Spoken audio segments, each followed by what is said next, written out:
Welcome to LOA Today. I'm Walt Thiessen here with Louis D'Souza. Today is Monday. Happy Monday, April the 8th, 2019. It's 8 a.m. in New York. It's 5 a.m. in Los Angeles. It's 1 p.m. in London, and Sydney, Australia is around 12 midnight. Wherever you are in the world, thank you for joining us for another episode of LOA Today, your daily dose of happy, and we're off to a rainy start here in New England. What's happening in England? Are you on a happier weather note than we are? Just looking out the window. Just looking out the window, okay. I haven't looked out of the window yet. Oh my God, there's something out there. Guess what? It's overcast in London. So there you go. All right. Well, weather-wise, we might not have the ideal weather that we'd like to have in order to feel good, but fortunately, we're not limited to those options. We were just talking about that, how people like to limit other people's options and how people actually allow their own options to be limited. And I love the answer you gave me at one point. We're kind of, bantering and just having fun and so forth. But you made a good point about how, I really don't want to pick those two options, those two negative options you gave me. I'd like to have a third one, please. That's something that is kind of a skill I think we need to develop more as human beings. I was in the sauna again the other day and somebody was saying, this option or that option. And I was saying, no. There are more options than that. There are more options than that. So many people want to limit other people that way, which is, them. I guess it's energy stealing, isn't it? That's kind of like, I can't feel good unless I can make you feel miserable, so I'll make you feel miserable by giving you two choices that you don't like. But in all that, the law of attraction teaches. Yes. Don't leave us hanging. Tell us the rest of the sentence. The suspense is building, drum roll. Music playing in the background, spooky music. Nothing can happen to anybody except till they allow it. Oh no! Heaven help! It's a funny thing. No, it's true. It's very true. So we are here to practice our deliberate creative techniques, which includes controlling where we, what we react to and what we react to and how we react to it on any given occasion, and deciding what we prefer and what we don't prefer. And toward that end, this is once again a live stream where we get to take Q&A from the audience or where we get to bring up our own questions and topics to discuss. We can go either way on that. So if you're listening to the live stream, feel free to jump right in, give us your own questions or topics that you want us to address, and we'll be glad to do so. And in the meantime, we'll just kind of get started with our own stuff until we start to see more comments there. I see at least one person saying hello. Hello, Asha. Asha's a name I don't recognize, so thank you for joining us. Glad to see you here. But yeah, welcome. Yeah, good stuff. Good stuff. I'm just finding myself on the mobile so we can see the comments. Yeah, that's right. That's what I was just doing. Like, oh my God, I didn't get the screen up. Oh no. It's the beginning of the podcast. That's okay. So there, now we're all hooked in.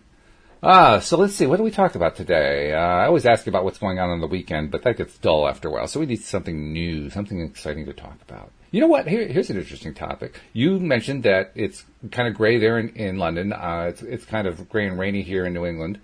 Why don't we talk about what to do when your usual thing that you try to reach for to feel better isn't working?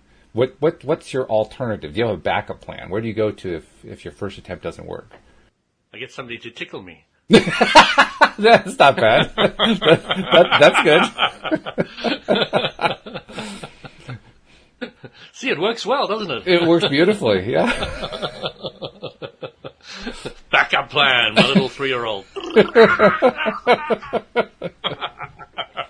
Well, plus, that's a great age. Like a charm. I mean, kids when they're that age, they're so full of energy. They're so enthusiastic. Totally. I mean, you're actually dealing with what some parents would say is the best age. The pre-kindergarten, preschool. The terrible twos are past. The terrible twos.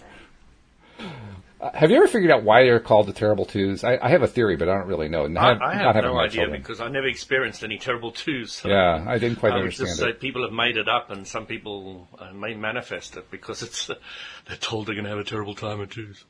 The only thing I can think of is the kids are usually walking within their first year or so. So by 2 now they're into everything, and maybe that's why they figure it's the terrible twos. But that just depends on how you look at it, really. I mean, you can look at like, oh God, they're into everything, or oh, look how exploratory they are. They're really doing well. This is great. Just depends how you look at it. Perspective, as Richard Bach says, use it or lose it. Use it or lose it. That's right. Yeah. Perspective's wonderful. That's so cool, lad. Once you get it, you can choose where you want to go, what you want to think. So, somebody said to me, "You can choose your next thought." And it's one of the best ideas anybody ever put in my head, because I believe it's so true. You can choose what you next want to think.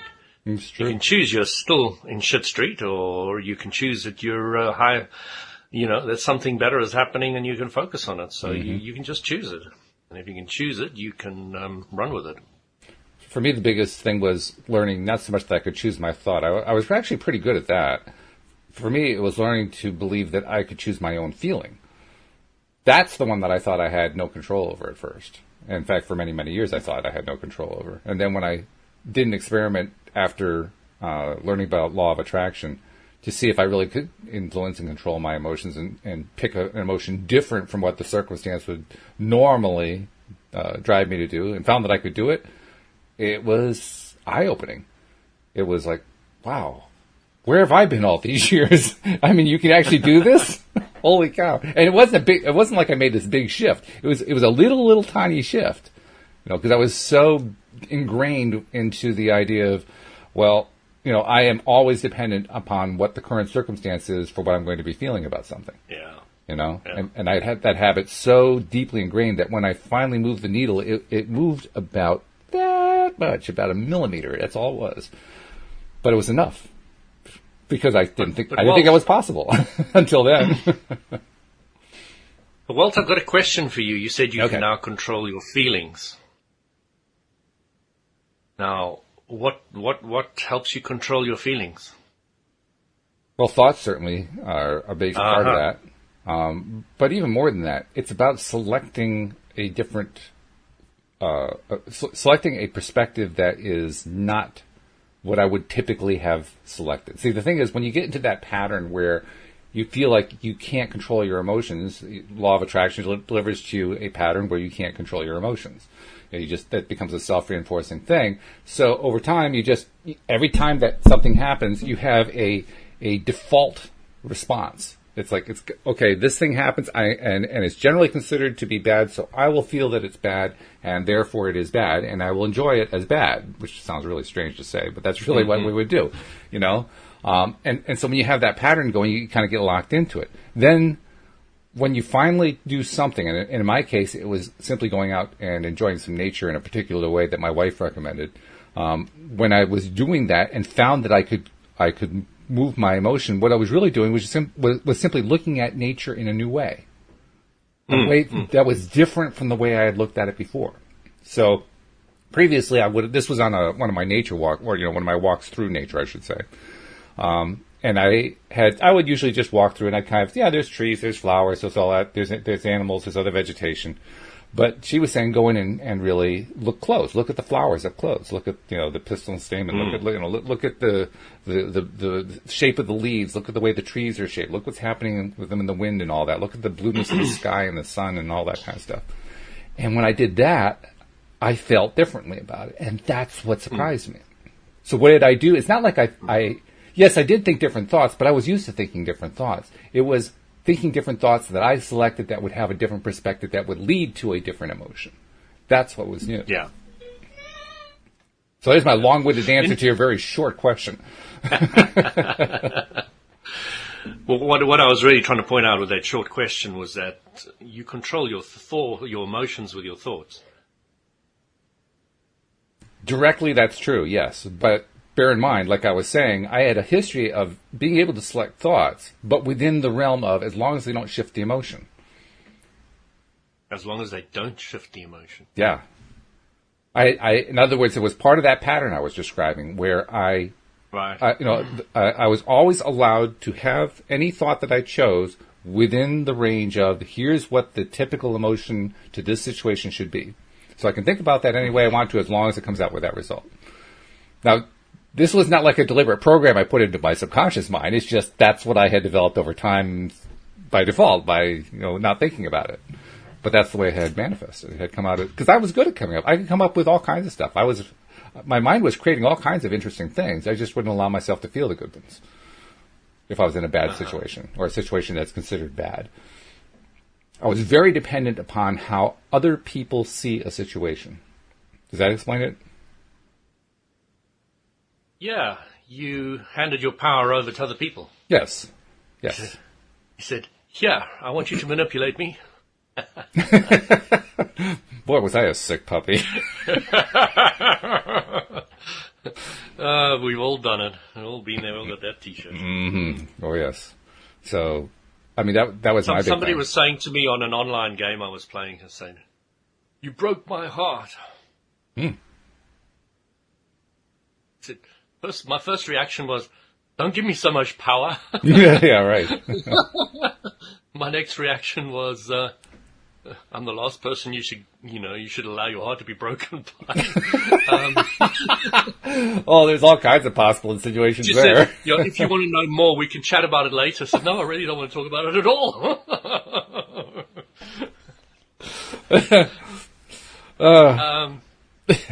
You're just somebody I vaguely know on a computer game.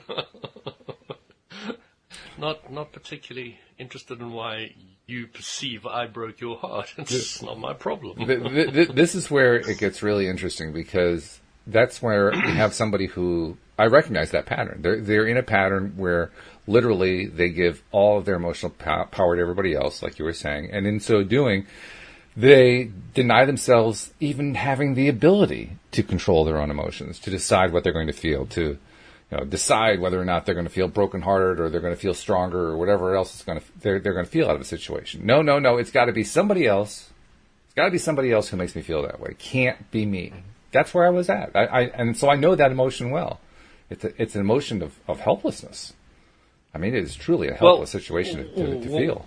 What it is you're now giving your happiness over to an external influence. Mm-hmm. So you're saying, as long as you love me, as long as you stay with me, as long as you're doing this, that, or the other, or putting the toothpaste cap on, or whatever it is, then I'm feeling good, and then I'm happy. But when you stop doing that, when you stop putting your full attention on me, when you stop giving me all these things, then I'm going to feel bad. Yes. And I want you to behave in a different way so that I can feel good. No. Mm-hmm. And the people that play that game, it's a roller coaster ride. You're up one day, oh, you're down God, the other. yes. And if you're listening to this, you understand that. You're up one day, you're down the other. You're up when they say this or do this, and you're down when they say the other, something else. So what you're doing is you're handing your power over to an external influence. Right. Somebody was saying to me, so I mustn't care about anything. I said, yes. You must care intently about how you feel in relationship with yourself. Mm-hmm. Because when you're in balance, things can go up and down, but you can be in ecstasy all the time. Doesn't matter, because you can be so centered, and centered is your relationship between you and you. You can become so centered that the entire storm can be playing around outside you, and that's what a master does. You often talk about the master's always so calm, etc. Right. What they is they're not interested in all the other people's stuff that's going up and down, because they're just listening to the emotions. Does this feel good? Does this not feel good? Doesn't feel good. Turn around, go the other way, think another thought. And they've got this great dialogue going on between themselves, and it's going on and on and on. And they're doing that so often that they seem not to have any problems. But they're still feeling that negative emotion with this thought and all the rest of it. They're still going through the contrast, but from an external perspective, you'll say, my God, that guy's really calm. He's really centered. Doesn't matter what happens in his life. Still, or dull. Well, I must use the female as well. So, it became weird because as I started understanding this more and more and more, about and working with your higher self, I started not so much relating to my sex anymore. What do you mean by that? I'm a male. I was born a male on this planet, in this universe. Okay, but I don't feel male anymore. I feel more like a source energy which doesn't really have a sex or a gender more than I feel a male. So what I got to ask you a question, because I've wondered the answer to this question for a long time, and that is, what does it feel like to feel male? I've tried to figure that one out for a long time. Yeah, I struggle with that one too. Although when I do see that real masculine energy coming out in an individual, I do admire it. I really do. And I can understand why a woman would admire that real masculine type energy as well. Not necessarily egotistical masculine, but just genuinely masculine, nicely masculine. And I think that's gorgeous. I think it's really, really nice when you do see that. But give me an example of that, because I'm not even sure what you're talking about, to be honest. Well, it's somebody who is more in tune with their masculinity, their maleness, but also has alignment. Okay. Okay. So I seem to have lost a bit of my masculinity in going into alignment. See, I'm not so sure about it. And this is why I raised the question. Because, for instance, I can think of a guy I knew. I was actually best man at his wedding. This guy was a major player.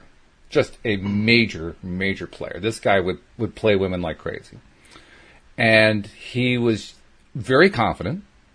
He is I can kind of recognize what is often described as being masculine. He was very masculine in that sense. Okay?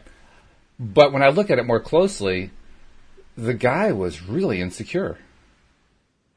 Not about women, but about himself. Of course. Yes. And that's why I ask, well, what is masculinity? Because, well, wait a minute. We first define masculinity in terms of having this confidence. This, I am in alignment. I have this masculine thing going on here. And he was demonstrating all that, except that he really wasn't in alignment. In other words, it was an act. He acted as if he were in alignment, but he really wasn't. But he was in alignment when it came to certain subjects. Exactly. And that's where it becomes, to me, a very difficult thing to define masculinity. On the one hand, he was masculine when it came to trying to bed women. On the other hand, when it came to anything else in his life, he was, I guess I'd have to say, non-masculine. So, what's masculine? And that's the part I'm having trouble defining. Is it all about sex? Is that what masculine is? I don't think so. I don't think that even makes sense. Absolutely not. All right. I mean, a lot of women will definitely disagree with that. Maybe somebody can comment on it who's listening. Yeah, perhaps, yeah. How would you define masculinity, especially if it's a female? What was the traits you would be looking for in a guy that you would perceive as masculine? And also, if anybody wants to comment, would they even want somebody who's really a male who's really masculine? Is that the desire? Is that what they're looking for? I know a lot of women would say yes. So, if I think about I don't know most of the stars these days, but the one star I do know about that would generally be considered a hunk is George Clooney. Most women react very well to George Clooney. Okay. Mm-hmm.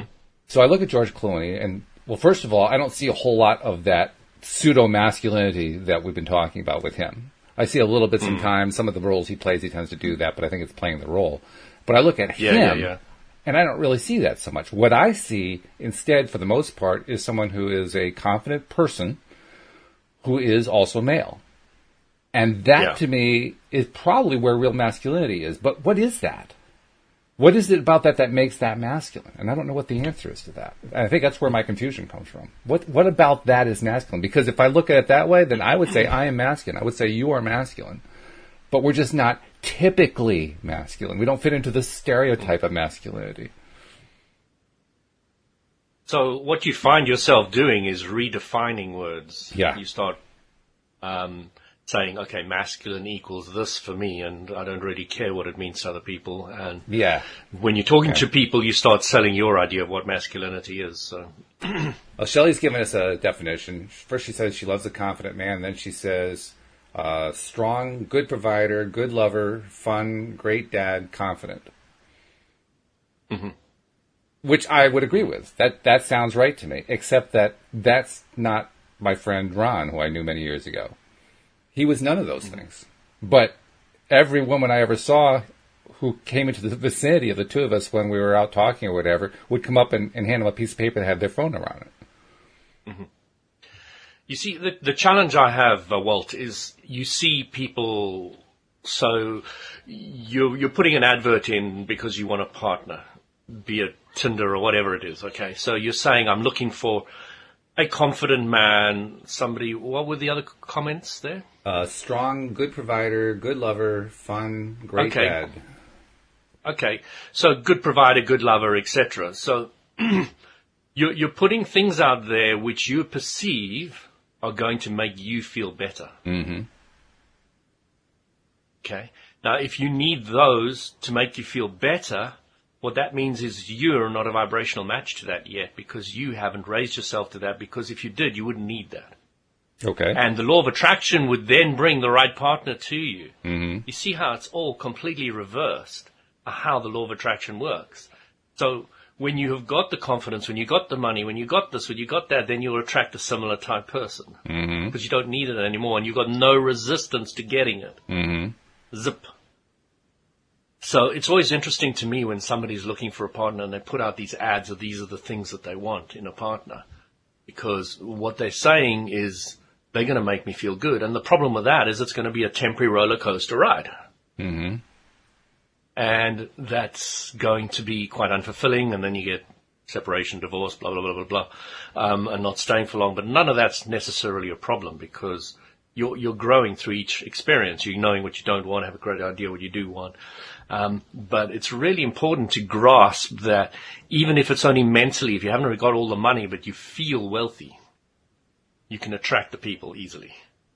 So it's all about getting your grid filled in thought-wise so that you can attract the right money, job, power, friends, relationships, etc. And it's really interesting because the universal law of attraction is exact. It'll bring the right people at the right time. Mm-hmm. And once you really focused on what you want, you have what people call miracles. My God, just phoned me at the right time. My daughter just walked in the door just now and took my little one away so that I could be on this call. You know, just the timing just is going dar, dar, dar, dar. And they seem to be happy playing over there. And I didn't even worry about it. I knew something would happen. Mm-hmm. Something would work out. Mm-hmm. And everything works out. So you kind of, in the beginning, you hear this nice thing, everything's always working out for you. If not, that's something better. Mm-hmm. And you say it to a few times and you're like, yeah, I'm not really sure about this. Mm-hmm. But when you start doing it year after year, you see the universal law of attraction react to it, bring all these things, bring the timing. The timing is so key. Yeah. The timing and the clarity. So you come and you're like, wow, so simple, so clear. Mm-hmm. And you go, wow, wow, wow. I want more of that. I want more of that. Yeah. Everything's always working out for me. If not that, something better. Mm-hmm. And you start getting excited about it. And then you can see the vibration of that statement going up and up and up and up. And there are times when you're going to drop down again. A problem. Because now you've built up some residue thoughts, which are vibrations with the universal law of attractions responding to, that are much more on the positive side, even though you weren't there for all that long. And it's responding to that. So you're building up your bank of good vibrations. And good vibrations are nothing more than vibrations of what you want. And what you want is not necessarily good or bad. Mm. Okay. So you've got this bank of just wanted stuff. And that's why I really have a big challenge. I didn't, in the beginning, you know, you kind of brought up a Catholic, there's good and bad, and there's good and evil, and all the rest of it. And as I grew older, and because I was an intense kid trying to understand life, you kind of, good and bad vanish quite quickly along the journey. They really get splattered into a billion pieces, and then you start seeing millions of shades of gray. And then you come to the law of attraction, and you start seeing wanted and unwanted. Yeah. That's true. And you say, my gosh, that contrast in your life is so simple. How did I not see it before? How did I not know? You know, I always knew about the universal law of attraction from quite a young age. Mm-hmm. But I had no idea of how it manifested in the human, in the physical. And I know I've mentioned this before, but, you know, without light, there's no darkness. Makes complete sense. Without a valley, there's no mountain. Yeah. Makes complete sense.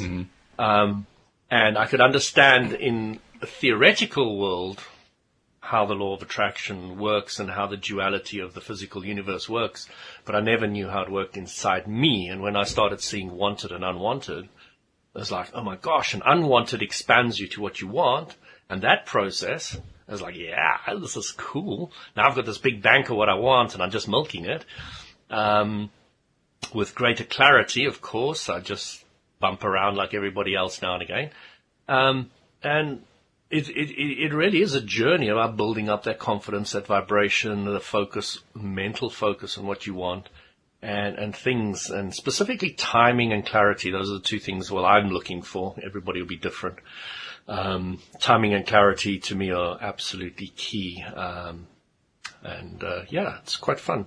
You also mentioned to me, and because I talked about valley and mountain, you talked to me about your wife suggesting that you look at the microcosm in plants and nature, etc. Right. And one of the things that after many, many years of hiking and camping from a young kid was the macrocosm, is looking out over the mountain for miles and miles and miles and miles and seeing the rolling green hills, or seeing the mist layer across the top of the valley from my bedroom window that completely covered the Barberton Valley in South Africa where I was brought up. And you literally felt you could walk out right across the valley to the other side because it's such a strong layer of cloud. There. He was literally just, the cloud layer was just above, just on the grass, just outside your window, and you could kind of like start walking all the way across. It was just amazing.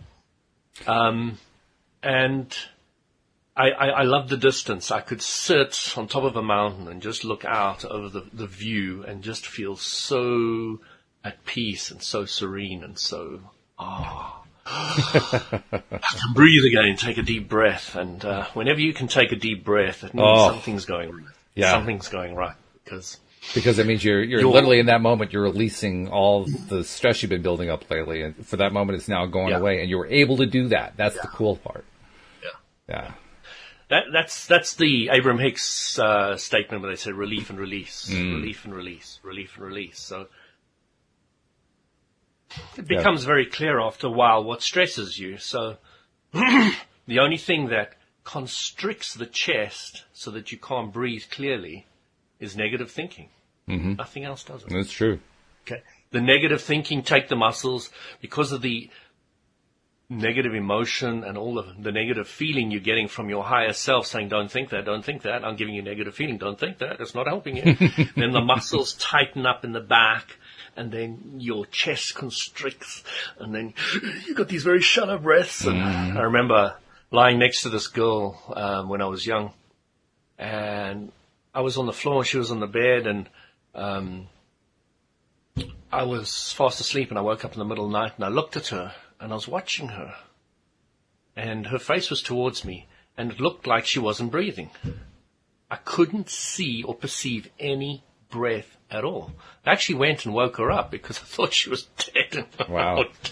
Because it was so her breathing was so shallow, so incredibly shallow, and I'm very, very good at studying and understanding the body, and I couldn't perceive any breath whatsoever, but she was obviously breathing incredibly slowly and very, very shallowly, but she was still breathing.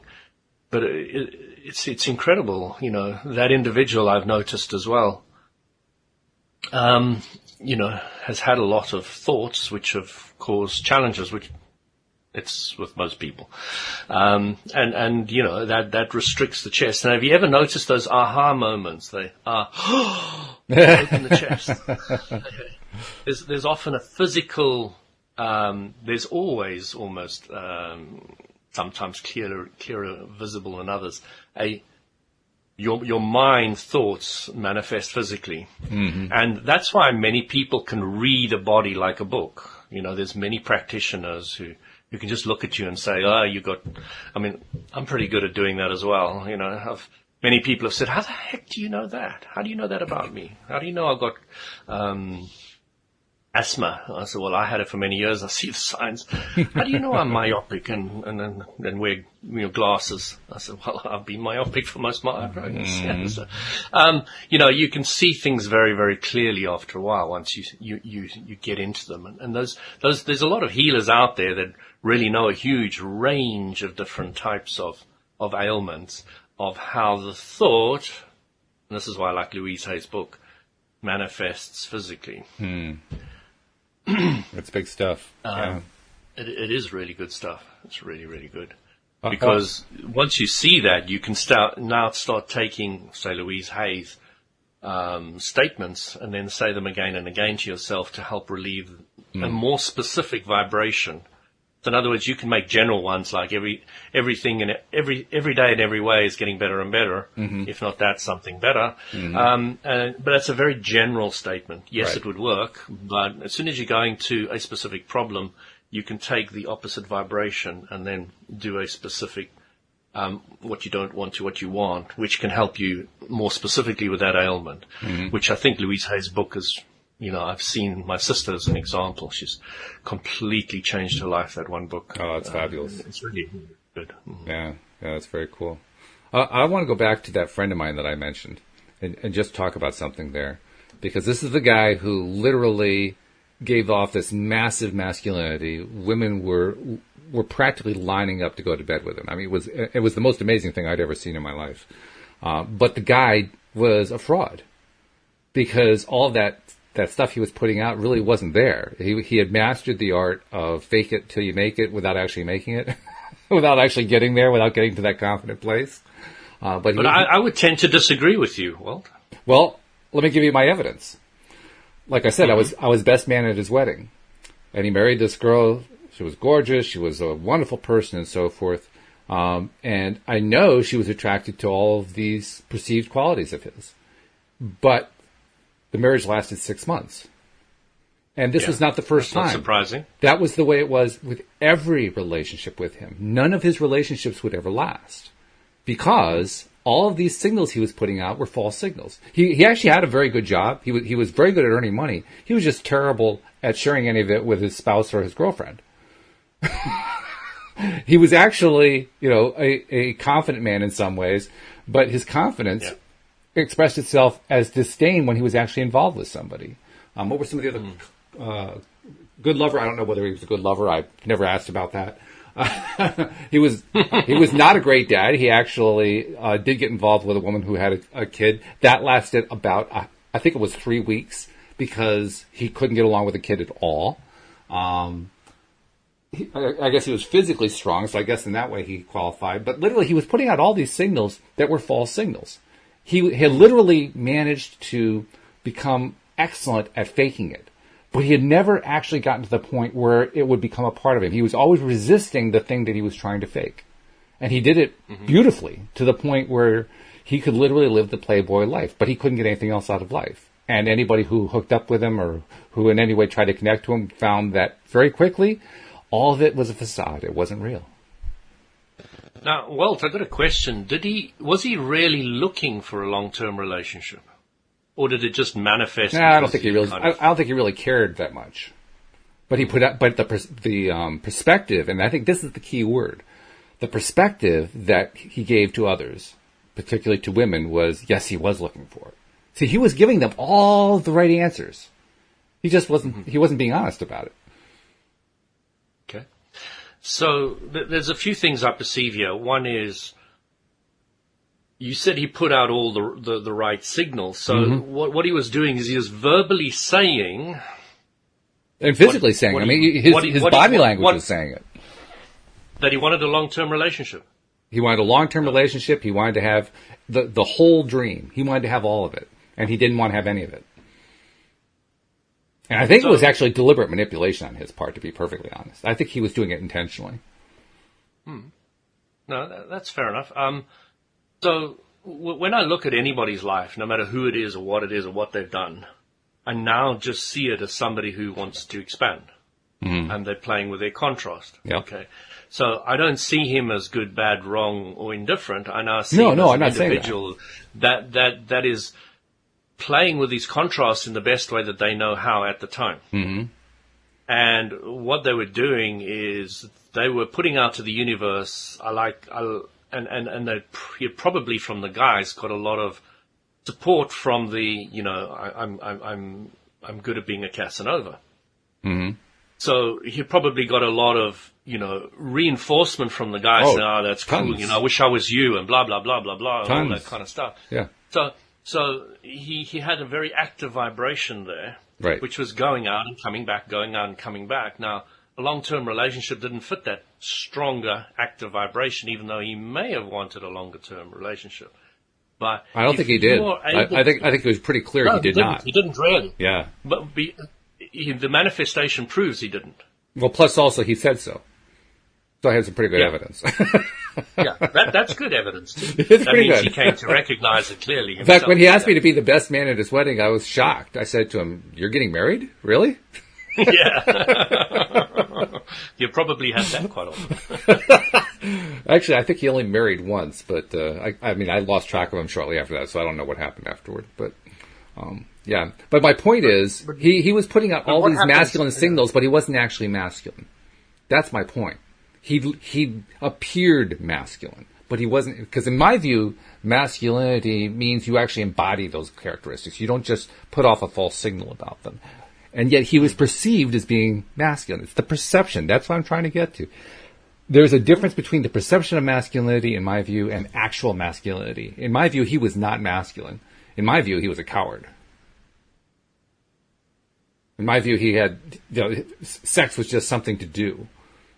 It wasn't part of living a joyful existence for him. It was just, something. It was false. It was not real masculinity, in my view. Now, is it the masculinity that matches what the media puts out? Yes.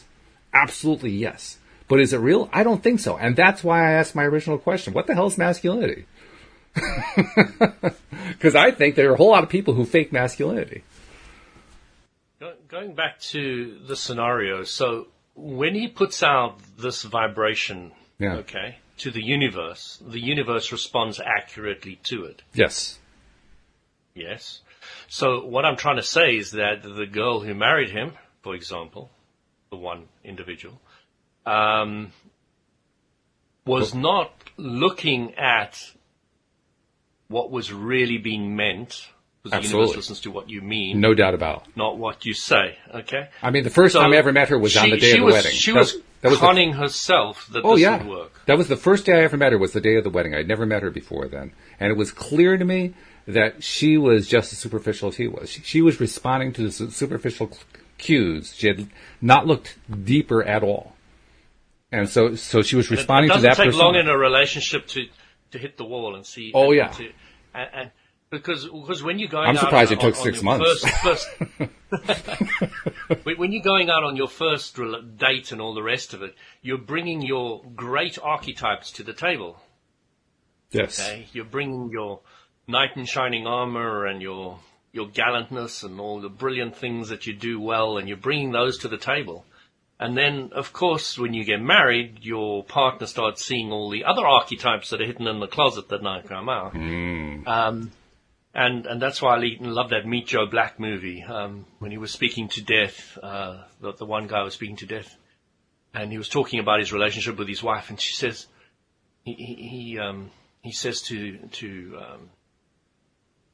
the angel of death, he says, she loves me even with all my faults.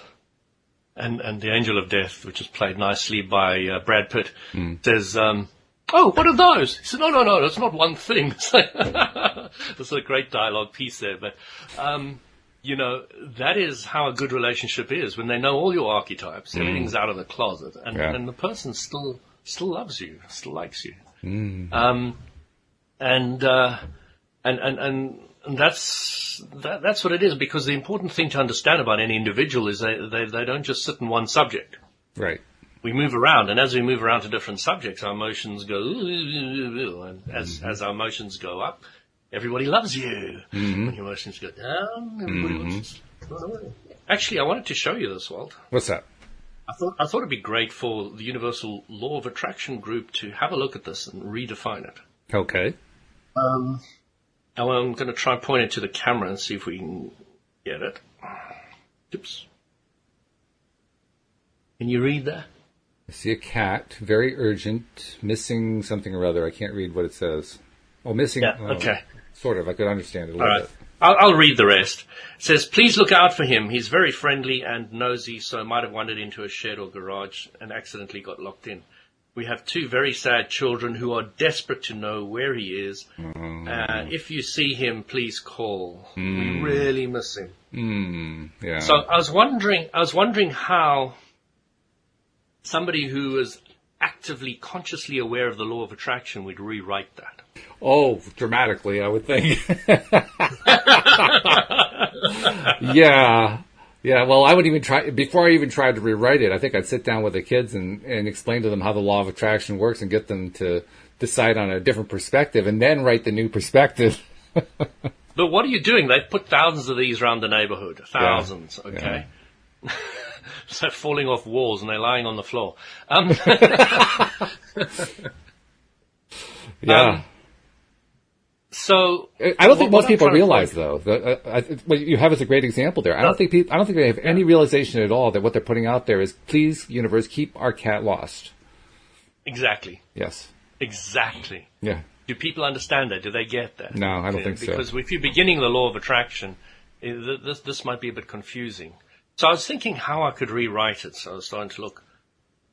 Please look out for him. He's a very friendly and nosy, and might have wandered into a shed. Okay, I would have wiped out all that. He's trapped in some place. Okay? Yeah, you gotta get rid of that. Don't need all the people's thoughts in the neighborhood wandering around seeing a cat locked in a shed or garage. Especially since they don't even know that that's what happened to the cat. No, exactly. So they're creating a new bad scenario. This is now manifesting that they're going to get a cat locked in there, even though it wasn't beforehand. You know? I mean, under those circumstances, that's where I'm glad to know that cats also have their own perspective of attraction, and you don't have to buy into that if they don't want to. That gives me a feeling of relief. Yes. They're just happy-go-lucky. You're not going to worry about these human thoughts floating around the place. We have 2 sad children who are desperate. Now, we have 2 children who are dying to get their cat back. Yeah. Sorry, let's remove the word dying. Who are excited to get their cat back. Yeah, there we go. There we go. And if you see him, please call.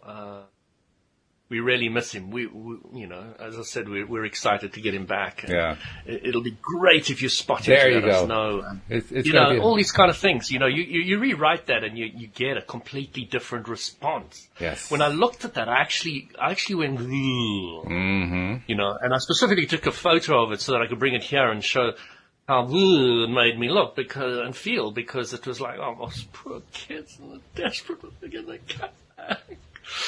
And you know, once you understand, and that is the reaction. That's how most of us react. It's like, oh, geez, I feel so sorry for those kids.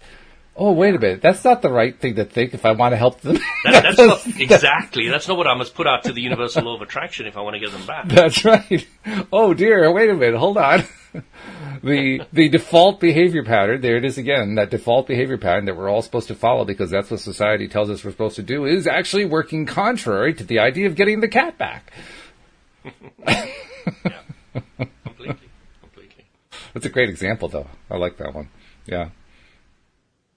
Does it have an email address? We can send them an email saying, here's an alternative way of wording it. There's a cell phone number. Maybe send a text message? From America. Yeah. You're on a podcast, I'm sorry. Nah, I'll leave that part out. I don't want to embarrass them. No.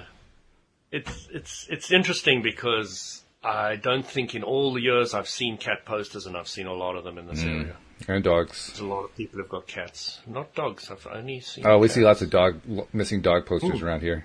Yeah. Yeah, I suppose it's, you know, America's a bit different here. In the UK, houses are, especially in London, quite small, so a cat kind of fits the profile much better than a dog. Oh, I see what you mean. Yeah.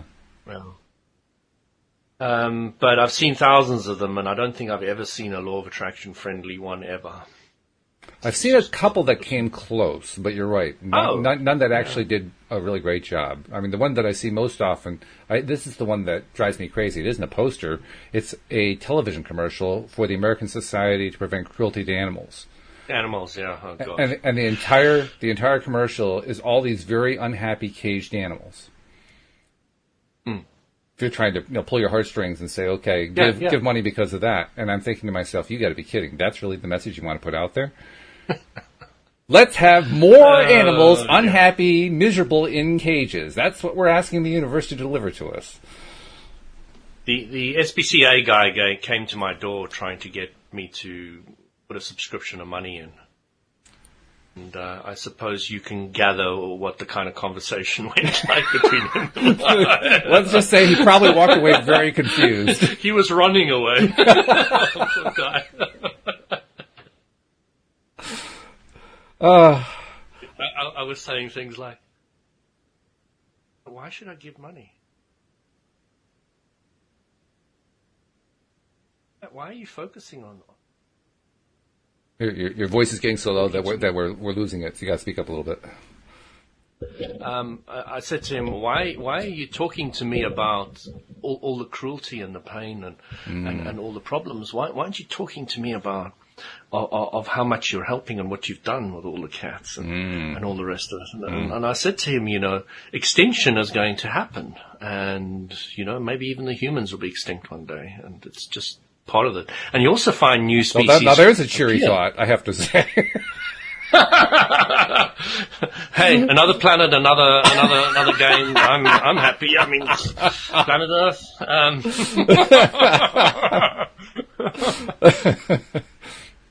So you can only really talk like that when you come to peace with death. Yes, when you come to peace that that's you true. are not dead, and that the bigger part of you lives forever. Right. Anybody else who doesn't see that will think I'm the terrible worst person on the planet. Mm-hmm. You don't care about the planet. Well, it's doing a damn good job of caring about itself, no matter how much we try and destroy it. That really sticks out to me a lot, and has stuck out to me for quite some time. Yeah, despite all of the most counterproductive efforts of people who claim to be friends of the planet, who are all trying to put out as many messages as they can about how terrible the planet is, the planet continues to thrive anyway. It's really remarkable. Exactly. Yeah. Exactly. Yeah. And it's interesting because I had a Friends of the Earth friend, and over talking to them for years and years, they've abandoned Friends of the Earth and now focusing much more on what they want and are so much happier. It's completely changed their lives. But, that's wonderful. You can go back into that group, but you now go back into it with a very much focusing on what you want aspect. But often people need to go out of those kind of groups so that they can get away from everything's failing and dying and falling apart, and the plastic and all the fish and everything's getting caught up and everything dies, and that's where I love the question, what do you want? Because if you get somebody like that who is kind of trapped, it turns them around. Not necessarily. They have to be receptive to it. They have to be open to the idea on some level. If they're not open to it, then it's not going to happen. They're actually going to become very, very, hostile. Even they're going to become very frustrated with you. Yeah. But if they're open to the possibility, and you ask that question, and then they give you the answer about, I'm against the Earth being polluted, and I'm against the Earth, putting plastic into the trash and polluting the water and polluting the air and fracking the oil and all this other stuff. And they go on. And I say, yeah, but what are you in favor of? And they say, yeah, but I'm against all this stuff. And I keep saying, yeah, what are you in favor? I mean, at one point or another, you have to decide: is this a person who is actually going to answer the question, or is this a person who's locked into what they're against? And a lot of people are locked into what they're against, and that's probably almost as important a realization as realizing that they got to shift the vibration around them. You have to recognize there's some people who are just going to stay there. That's what they've decided they're going to do. They're going to stay there. Walt, have you noticed that as you've been changing, you bump into less and less of those type of people? Oh God, yes. I'm trying to remember the last time I actually had a personal contact like that. I see them still on Facebook periodically, but not very often. Yeah. But yeah, now, my personal life. That is the important part. Oh, yeah. The important point. I agree with you. That is the important point. I'm trying because to think, do me I know as well. anybody? I mean, I'm almost like, what is Walt talking about? I haven't bumped into a person like that for so long, I don't even remember. I think the closest I have is, they have degrees of separation, like 6 degrees of separation. The closest I can think of is 2 degrees of separation, because Tom Wells, who does the Friday morning show with me and Alex King, still knows a number of people who are in the environmental movement, because he himself was a part of that. And he has moved his vibration away from that, and he's less and less involved, and that's been a topic of conversation for us a number of times. But so every once in a while he'll tell me about some old friend of his who he reconnected with, who is still caught up in that cycle, and that's the closest I come now. I can't think of anybody closer to that than 2 degrees away. Certainly nobody 1 degree away. Yeah. And that's the fascinating thing. It is. When somebody says, Walt, is the world getting better and everything going right and things are moving forward beautifully for the planet Earth? And you'll say, yeah, they are. Yeah. But in the past, you would have said, no, they're not. It's falling apart.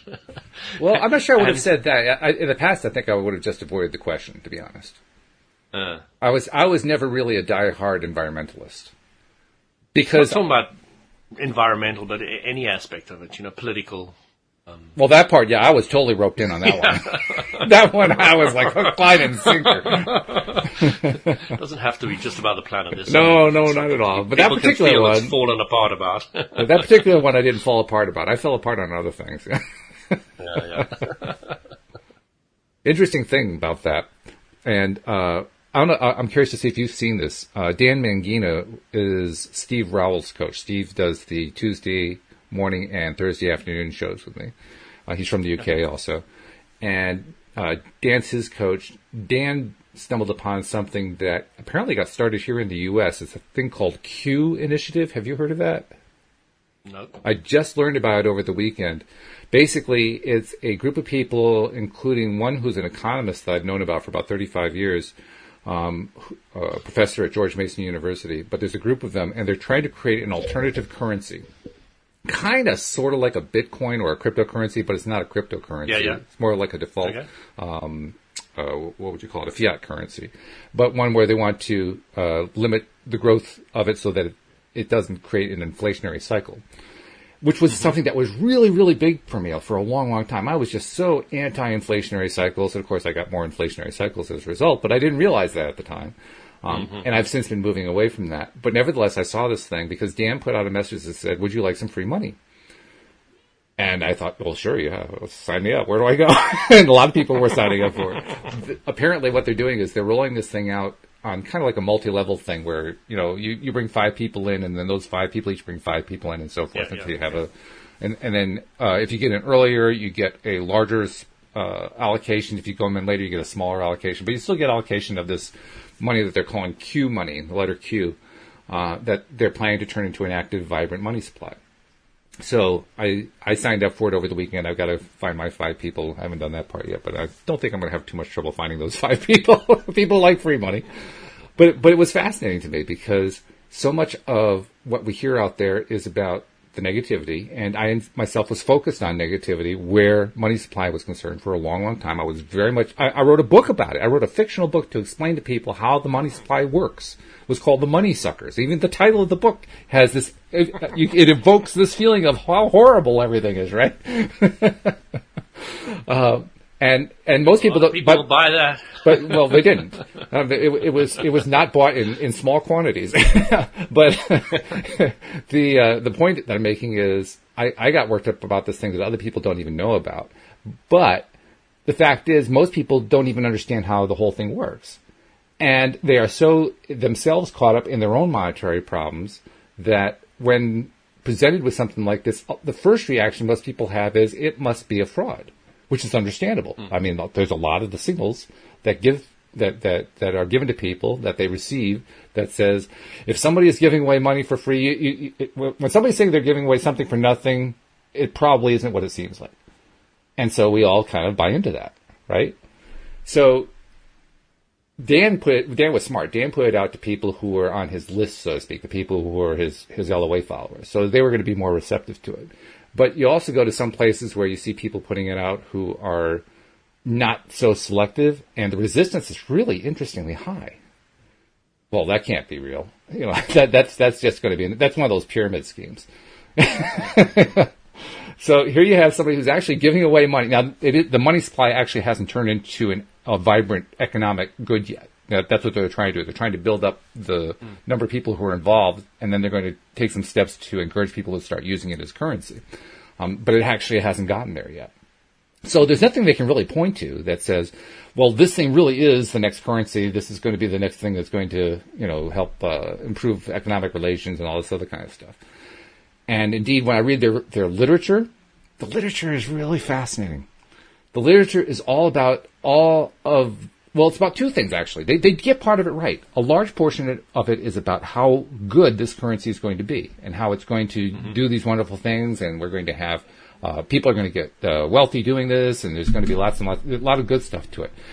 But there's also the reaction that you can just see them, in their minds, kind of feeling like they have to react to the negative comments before they come out. So all these defenses about how it's not going to do this, and it's not going to be that, and it's not going to be this, and it's not going to be that. You wait for them to come up, and then you deal with them. You don't deal with them beforehand. No, definitely not. And then you activate the vibration. So, yeah. Absolutely. So I bring this up to point out it's fascinating. Here's a situation where people are actually getting something that a lot of people would like. I want to have some free money. And people are offering, okay, here's some free money. All you have to do is just sign up for this thing, and you're going to have free access to this money. You're going to be able to, as the thing develops, you're going to have it to spend and so forth. And on the one hand, people are intrigued by, I like to have the free money. And on the other hand, they're full of doubt about it. And I think to myself, that's a really interesting dynamic going on there.